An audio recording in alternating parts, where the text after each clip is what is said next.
Tell me if this has happened to you. One day, you're absolutely killing it. You're playing exactly the way you want to be playing. You're thinking exactly the way you want to be thinking. And then the next day, you don't even recognize who the hell is in that body, who's actually doing the same things that yesterday would have seemed easy, today seem virtually impossible. We've all been there. Why is that difference? Why is that difference so apparent though? And how do you combat it? How do you train your mind? How do you condition your mind in the narrow field of athletics, of performance?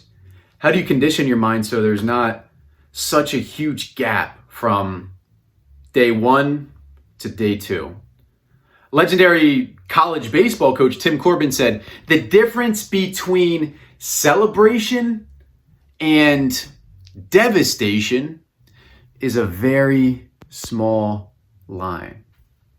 So how do you make sure you're on the side of celebration more so than you're on the side of devastation? How do you make sure that you do that? Well, one of the biggest things that we miss out on, that we don't really train ourselves on, that we don't focus on, that we don't give enough attention to, is something that's available to us that's more valuable than any drug or training program that you go through. And I'm talking about our breath. The most underrated skill in all of performing, your breath. How do you control your breath? How do you, we've been told before, just relax, just take a deep breath in and a deep breath out. Imagine you went into a gold mine, but you didn't have any light. There was gold, there was all of this value around you, all of this, wonderful, fresh gold that was just ready for you to mine it. But you didn't have any light. That's like you in your career right now. That's you as a performer, that's you as an athlete. When you just pick up these strategies of just breathe, just relax, just take a deep breath in and out. That's like an elementary level skill of tapping into your breath. That's the elementary level. Just relax, just breathe.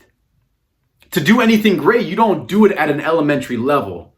For your breath to truly help you in your field of performance, so that you're the player that's celebrating and not the player that's devastated, you need light, you need guidance, you need help, you need practice. And the simplest way for athletes to understand it is conditioning. You need to condition not only your mind, but you're conditioning your entire nervous system, your entire vascular system.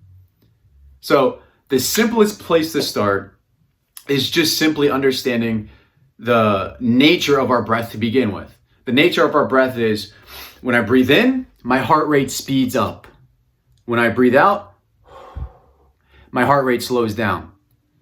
So when you're trying to perform, when you're trying to use this for athletics, when you're trying to use this as an athlete, understanding I want to be exhaling more so than I want to be inhaling. There may be days where you're tired and you need to get yourself going.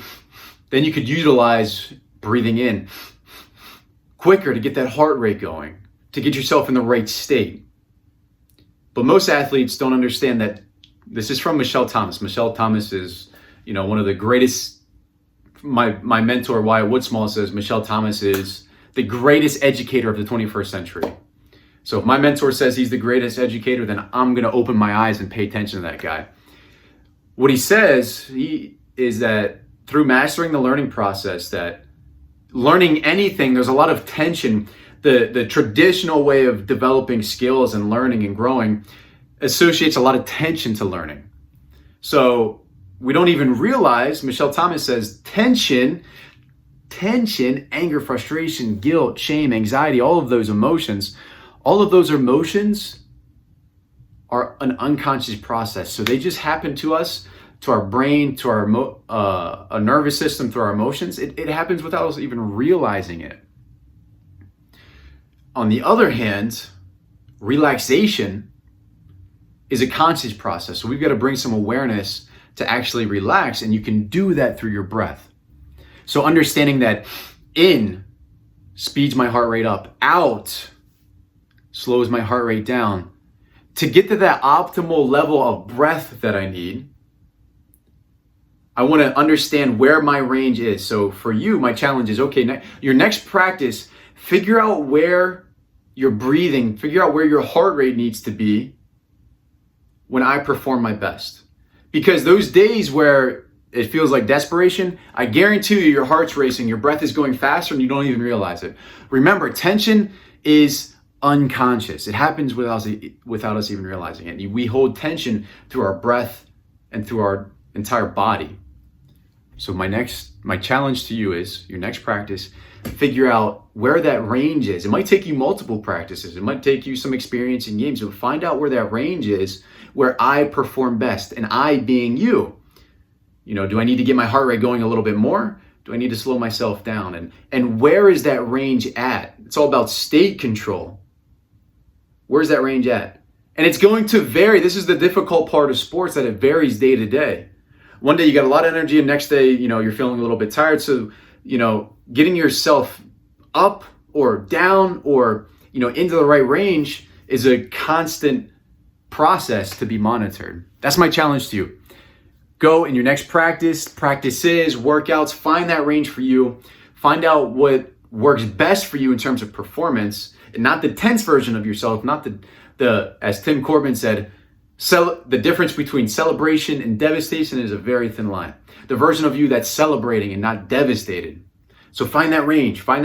And if you found this video valuable, please, please, please give it a thumbs up. Subscribe to the channel, hit that bell, all of that good stuff, and comment down below. What do you want me to talk about next? What do you need help with? So appreciate you guys.